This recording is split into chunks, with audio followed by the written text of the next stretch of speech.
Prokuroria e përgjithshme e New Yorkut, Letitia James, vetë deklarohet e pafajshme. Prokuroria e përgjithshme e New Yorkut, Letitia James, akuzoi administratën Trump për përdorimin e drejtësisë si mjet hakmarrje, pasi ajo u deklarua e pafajshme të premten në një çështje federale për mashtrimin hipotekor që presidenti kishte kërkuar të shqyrtojë. Seanca në Norfolk, Virginia, shënon fillimin e një betejë fort ligjore mes një figure demokrate që ka sfiduar shpesh Trumpin dhe administratën e tij republikane.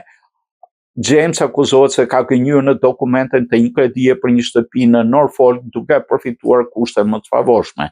Ajo është kundërshtarja e tretë politike e Trumpit që del para gjykatës këtë muaj duke shtuar shqetësimet për përdorimin politik të drejtësisë, por nga ana tjetër kanë qenë anëtarët e juristë që e kanë akuzuar atë.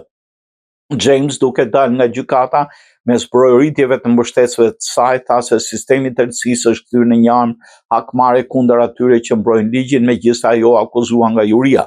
Gjykata caktoi datën e gjyqit 26 janar. Avokati i saj Abby Lowell tha se do kërkoj pushimin e çështjes si ndekje penale të motivuar politikisht.